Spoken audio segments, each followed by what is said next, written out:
कमल का फूल। बहुत समय पहले की बात है। एक गांव में एक नवयुवक रहता था। वह बहुत हष्ट-पुष्ट और सुंदर था। उसके माता पिता दोनों मर चुके थे। बस एक बड़ा भाई था। युवक के पास माता पिता की दी हुई थोड़ी सी ज़मीन थी। उसी पर वह अपने भाई के साथ खेती करता था। युवक और उसका बड़ा भाई दोनों मेहनत करते थे। वे खेती करने के साथ ही मेहनत मजदूरी भी करते थे। लेकिन इतना सब करने के बाद भी दोनों का गुजर बसर बहुत कठिनाई से होता था। एक बार युवक गांव के ज़मींदार के खेतों में पानी दे रहा था। सुबह का समय था। ज़मींदार के खेत गांव के बाहर थे और खेतों के पास एक बड़ा सा मैदान था। मेलों और त्योहारों के समय गांव के लोग इसी मैदान में एकत्रित होते थे। कभी कभी बंजारे भी इस मैदान में आ जाते थे और अपने डेरे लगाते थे। बंजारे कुछ दिन गांव में रुकते और फिर आगे बढ़ जाते थे। ज़मींदार के खेतों में एक बड़ा कुआं था। युवक कुएं से पानी खींचता और पास की नाली में डाल देता। नाली खेतों के बीच से होकर गुजरती थी, फिर पानी खेतों में जाता था। एक दिन युवक पूरे तन मन से काम कर रहा था। अचानक उसे लगा कि उसके पास कोई खड़ा है। युवक ने पीछे मुड़कर देखा। उसके सामने एक बंजारन हाथ में मटका लिए हुए खड़ी थी। युवक ने बंजारन को देखा तो देखता ही रह गया। बंजारन 15-16 वर्ष की थी और बहुत सुंदर थी। युवक ने आज तक कभी इतनी सुंदर लड़की नहीं देखी थी। बंजारन युवक को बड़ी देर से देख रही थी। उसने अपने जीवन में इतना हष्ट-पुष्ट और सुंदर युवक कभी नहीं देखा था। बंजारन युवक के पास पानी लेने आई थी, लेकिन वह उस पर इतनी मुग्ध हो गई कि पानी मांगना भूल गई थी और एकटक उसे देखे जा रही थी। युवक ने बंजारन को अपनी ओर प्यार भरी नज़रों से अपनी ओर एकटक घूरते हुए देखा तो घबरा गया। उसके हाथ से रस्सी छूट गई और बाल्टी सहित कुएं में जा गिरी। बंजारन ने युवक की यह स्थिति देखी तो खिलखिलाकर हंस पड़ी। उसने युवक से कोई बात नहीं की और दौड़ते हुए अपने डेरे में आ गई। उसने अपने डेरे से एक पतली रस्सी और कांटा उठाया और युवक के पास वापस आ गई। युवक अब अपने पर पूरी तरह नियंत्रण कर चुका था। वह मुस्कुरा रहा था और बंजारन को बड़े प्यार से देख रहा था। बंजारन ने कांटा कुएं के भीतर डाला और कुछ ही क्षणों में रस्सी और बाल्टी बाहर निकाल दी। युवक बंजारन की आंखों की भाषा समझ चुका था। उसने बंजारन का घड़ा भरा और बिना कोई बात किए अपनी बाल्टी और रस्सी लेकर घर आ गया। युवक को रात भर नींद नहीं आई। वह सारी रात आंखें बंद किए बंजारन के बारे में सोचता रहा। बंजारन बहुत सुंदर थी। अगले दिन प्रातःकाल युवक पुनः जमींदार के खेतों में पानी देने के लिए कुएं पर आ पहुंचा। उसकी आंखें अलसाई हुई थी और आज उनमें पहले जैसी ताजगी नहीं थी। युवक ने कुएं पर पहुंचकर एक बाल्टी पानी भरा ही था कि बंजारन पुनः आ गई। ऐसा लगता था कि वह अपने डेरे के पास खड़ी उसी की राह देख रही थी। दोनों ने एक दूसरे को देखा और आंखों ही आंखों में बहुत सी बातें हो गई। युवक के मन की बात जानने के बाद बंजारन उसे अपने डेरे में ले आई और उसे अपने बापू से मिलवाया। बंजारन का बापू बहुत लालची आदमी था। उसे जब यह मालूम हुआ कि युवक एक गरीब किसान है तो उसने उसके साथ बंजारन का विवाह करने से साफ मना कर दिया। लेकिन बंजारन की मां के बहुत समझाने पर वह इस शर्त पर अपनी बेटी का विवाह करने के लिए तैयार हुआ कि ग्रामीण युवक उसे 500 चांदी के सिक्कर लाकर देगा। बंजारन के बापू ने युवक से साफ साफ कह दिया कि 5 माह बाद नवदुर्गा की अष्टमी के दिन कामाख्या मंदिर में वह बकरे की बलि चढ़ाएगा। इस दिन तक यदि उसे चांदी के सिक्के मिल जाएंगे तो वह कामाख्या मंदिर में ही अपनी बेटी का विवाह कर देगा, और यदि युवक चांदी के सिक्के नहीं ला सका तो वह अपनी बेटी किसी और को सौंप देगा। युवक ने बंजारन के बापू की शर्त मान ली।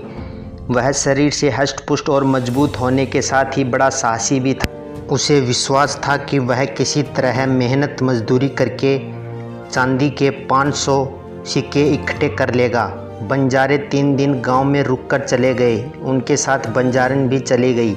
ग्रामीण युवक अपनी बंजारन को जाते हुए देखता रहा। बंजारन भी उसे बार बार मुड़कर देख रही थी। बंजारन के जाने के बाद युवक अपने घर आ गया। उसे 5 महीने में 500 चांदी के सिक्के कमाने थे। युवक ने बहुत सोच विचार किया। इतना धन केवल उसे जमींदार ही दे सकता था।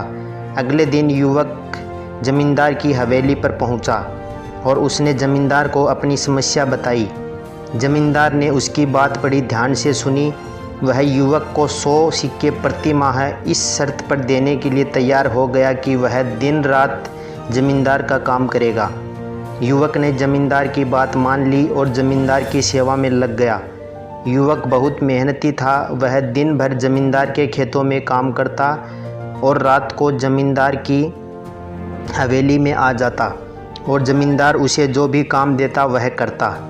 दिन रात मेहनत करने के बाद युवक बीमार भी पड़ा, किंतु उसने बीमारी में भी जमींदार के सभी कार्य किए। धीरे धीरे 1 महीना हो गया। युवक अपने चांदी के 100 सिक्के लेने जमींदार के पास पहुंचा, लेकिन जमींदार ने चांदी के सिक्के देने से मना कर दिया। उसने युवक से साफ कह दिया कि उसकी इस तरह की कोई बात उसके साथ नहीं हुई थी। युवक को क्रोध आ गया। उसने जमींदार को बहुत भला बुरा कहा और उसे उठाकर एक पत्थर की चट्टान पर पटक दिया। इससे जमींदार का सर फट गया और वह मर गया। इसी समय जमींदार के घर वाले और नौकर चाकर आ गए, लेकिन इससे पहले युवक को पकड़ पाते वह भाग निकला।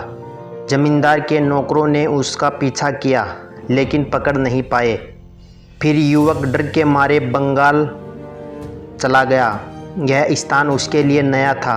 युवक को लगा कि वह यहाँ सरलता से चांदी के 500 सिक्के कमा लेगा और अपनी बंजारन ले आएगा और यहीं बस जाएगा। अब उसके लिए गांव वापस लौटना खतरे से खाली नहीं था। युवक को काम की खोज करते करते 3 दिन हो गए, लेकिन उसे कहीं कोई काम नहीं मिला। इस बीच उसने कुछ खाया पिया नहीं था, अतः भूख से उसकी हालत खराब हो रही थी। चौथे दिन प्रातः युवक एक बगीचे में बैठा हुआ कुछ सोच रहा था। इसी समय उसके पास एक सुंदर युवती आकर खड़ी हो गई और उसे देखकर मुस्कुराने लगी। युवक को लगा कि वह स्त्री उसकी कुछ सहायता करना चाहती है।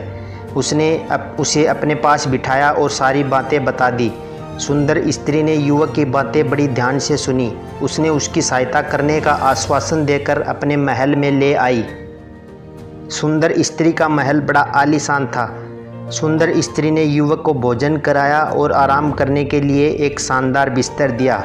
युवक बहुत थका हुआ था, अतः उसे भोजन करने के बाद नींद आ गई। युवक कब तक सोता रहा इसका उसे यह पता ही नहीं चला, लेकिन जब उसकी आंखें खुली तो आधी रात हो चुकी थी। चंद्रमा का हल्का प्रकाश एक खिड़की से कमरे के भीतर आ रहा था। युवक उठकर खड़ा हो गया। उसने इधर उधर देखा, उसे वह स्त्री कहीं दिखाई नहीं दी। युवक को बड़ा आश्चर्य हुआ। अचानक युवक के कानों से सुंदर स्त्री के गाने की आवाज़ टकराई। इस आवाज़ में गजब का आकर्षण था। युवक को ऐसा लगा कि वह मस्ती भरा गीत गाकर उसे बुला रही है। युवक अपने आप पर नियंत्रण नहीं रख सका और उस आवाज़ की ओर बढ़ा। कुछ कदम चलने के बाद युवक ने देखा कि भरपूर श्रृंगार किए सुंदर स्त्री आईने के सामने खड़ी होकर अपना रूप निहार रही है। सुंदर स्त्री ने युवक को आईने में देख लिया। वह उसकी ओर मुस्कुराते हुए बढ़ी और उससे लिपट गई तथा अपने पलंग पर ले आई। युवक की समझ में कुछ नहीं आ रहा था, फिर भी वह यह तो समझ ही गया था कि सुंदर युवती उससे क्या चाहती है। इसी समय सुंदर युवती ने उससे कहा कि यदि वह उसका साथ दे तो वह उसे अगले ही दिन चांदी के 500 सिक्के दे देगी। परंतु उसके हृदय में बंजारन बसी थी। वह किसी अन्य स्त्री के साथ सोना नहीं चाहता था, लेकिन अपनी बंजारन को पाने के लिए मजबूरी में उस युवक को उसकी बात माननी पड़ी। यह सिलसिला काफ़ी दिनों तक चलता रहा, लेकिन सुंदर युवती उसे हर बार धोखा देती रही कि वह उसे चांदी के 500 सिक्के दे देगी। युवक के लिए अब और प्रतीक्षा करना कठिन हो रहा था। फिर एक रात युवक ने उस सुंदर स्त्री की बात मानने से मना कर दिया। सुंदर स्त्री के बहुत समझाने पर भी युवक नहीं माना तो सुंदर स्त्री अपने रुद्र रूप में आ गई। वास्तव में सुंदर स्त्री एक जादूगरनी थी। उसे जब लगा कि युवक उसकी बात नहीं मानेगा तो उसने अपने जादू से उसको एक कमल का फूल बना दिया और अपने बगीचे के तालाब में लगा दिया। इधर बंजारन ने युवक की 5 महीने तक प्रतीक्षा की, लेकिन जब युवक नहीं आया तो वह उसकी खोज में निकल पड़ी। एक दिन अचानक बंजारन जादूगरनी के महल में आ पहुंची। प्रातःकाल का समय था। जादूगरनी ने बंजारन को अपने महल में प्रवेश करते देख लिया था। उसे देखकर उसे यह शक हुआ कि यह वही बंजारन हो सकती है। बंजारन को देखते देखते जादूगरनी के मन में विचार आया कि बंजारन को बहला फुसलाकर महल में रोक लिया जाए और उसकी सहायता से युवक के साथ मनमानी की जाए। यह विचार आते ही जादूगरनी महल के द्वार पर आ गई और उस बंजारन को महल के भीतर ले आई। फिर बंजारन ने जादूगरनी को सारी बातें बताई। बातें सुनने के बाद जादूगरनी ने बंजारन को यह विश्वास दिलाया कि वह उसे उसके प्रेमी से मिलवा देगी, लेकिन उसने उसे यह नहीं बताया कि उसके प्रेमी को उसने कमल का फूल बनाकर अपने बगीचे में लगा रखा है। बंजारन खुश हो गई। उसे लगा कि सामने खड़ी स्त्री एक देवी है और उसकी इच्छा अवश्य पूरी कर देगी। जादूगरनी ने बंजारन से दिन भर बहुत अच्छी अच्छी बातें की और उसके प्रेमी की प्रशंसा भी की।